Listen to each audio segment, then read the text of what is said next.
Alright, what is going on, Dark and Darker Dungeon Delvers? This is going to be 10 tips and tricks to help you survive the dungeon. It took me 6 months of playtime to feel confident enough to release this guide, so this should help you break your opponent's ankles, destroy their morale, demolish the AI inside of the dungeon, and escape with your inventory full of loot. For tip 1, we had to start with the most imperative part of the game, especially for learning new players, is going to be the dance. You are going to be always dancing, moving, jumping, and attempting to outplay your opponents by whatever means necessary. This is going to work with both monsters and players. So here we have a lot of different ways to defeat monsters. Some people call it cheesing, but it's just outplaying them, right? These are just dumb skeletons summoned by the Lich to spread the darkness. We don't need to worry about them. Jump on top of a torch, jump on top of barrels, jump over them, and smash their goddamn bones to dust, because your real competition is gonna be enemy players. So heading on, we're gonna be taking a look at tip number 2. And this one's an easy one. It's to always buy healing items from the alchemist and the surgeon to ensure you have every chance of victory, both in PvP and when you make a couple mistakes in PvE. Different health potions will actually stack on top of each other. So if you have a variety, right, a rainbow of health potions, you will be able to give yourself multiple health per second. And this is going to be really important for late game when you're stacking a bunch of different potions pre-fight in order to get a lot of health back during a PvP or boss engagement. So here we're using normal potions and then a different color potion and also bandaging whilst outside the swarm. Tip number 3 is going to be very similar in that you want to buy things to drop into the dungeon with. And of course, the first is healing, but the second is going to be your weapon. It is imperative that you replace your weapon as soon as possible to make your clear speed against monsters higher and the likelihood of outtrading and destroying the opposing players much higher. So you're going to be looking for weaponsmith bot items if you don't find any. And these are going to be like a rapier for the rogue for reach, a longbow for the ranger for that sniper rifle, barbarians probably the felling axe or maybe a battle axe, mages a rondel dagger, and then for clerics we have the absolute most weapons possible, right? Clerics have a ton of great choices, and that's why you're only ever going to use flanged mace no matter what.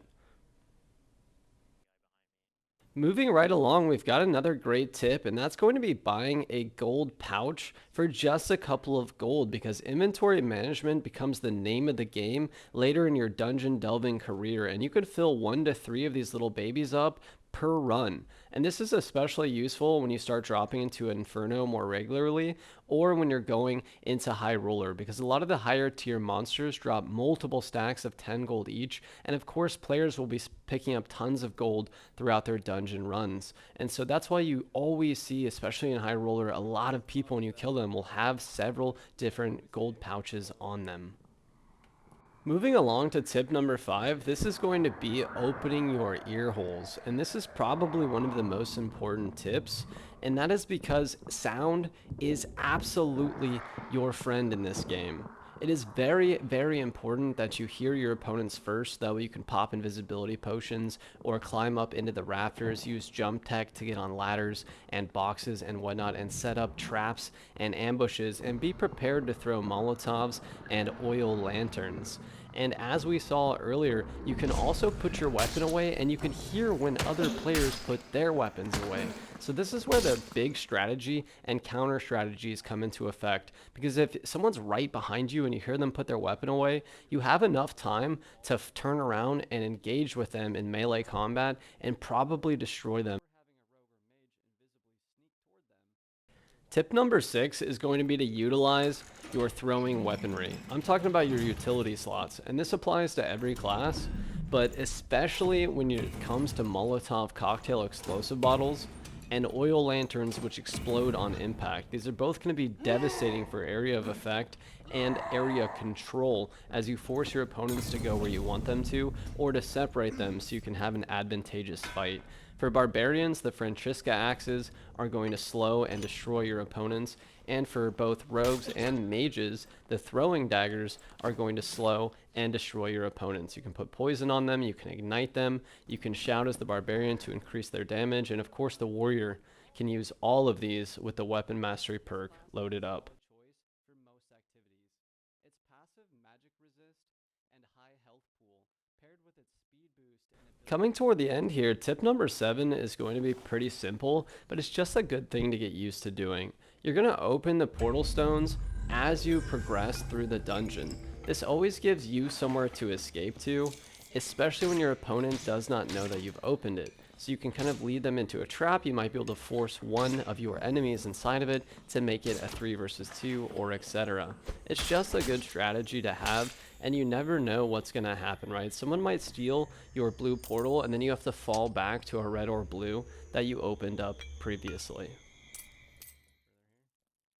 Getting height will lead to headshots, which is 1.5x damage, and remove the chance that they will headshot you. Limb damage inside of this game, like arms and legs, is the least damaging spot to hit something, and then chest is going to be normal damage. If your enemy has a two-handed weapon or a side-swinging one-hander, make sure you're fighting in doorways or hugging walls and hallways. And this leads us directly into tip number 9, which is that fast footwork is the best defense. You can sidestep, duck, or jump over the majority of attacks in this game. Putting up your shield is a fantastic play, and so is parrying, but only in very precise circumstances. If you overuse or over-rely on your shield, you will absolutely end up dying, especially when one hit might have killed your opponent. We saw how overusing the shield could be a detriment, but even putting it up for just a second could cost you half your health pool and give your opponent time to dance back out of the way of your next swing. For this 1 versus 3, we've started off in a precarious position. They see me before I see them, and I also just thought I was a skeleton archer. But then another arrow comes and I kind of realize and see a ranger. When I try to go down another hallway, I hear enemy footsteps, and so then I decide that it must be a group of 2 or 3, and I'm going to wait for my chance and see what I see. Now I can really choose my moment.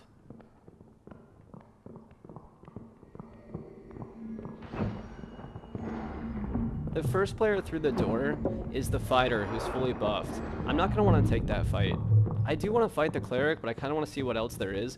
And here the ranger walks into me, so I know that if it's a really smart player, they know that I'm invisible, right? So invisibility is like hitting a wall. So now I'm going to put my weapon away and create space between me and my opponents. Rather than turning around here, you should be jump turning.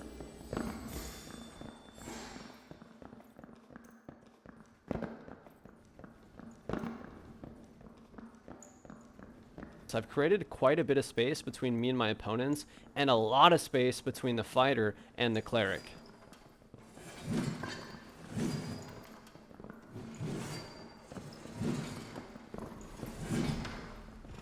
Here I get my first hit on my opponent. The axe hits them, and now we trade, and I actually jump backward to avoid his third combo swing on the longsword before devastating him with a jumping headshot.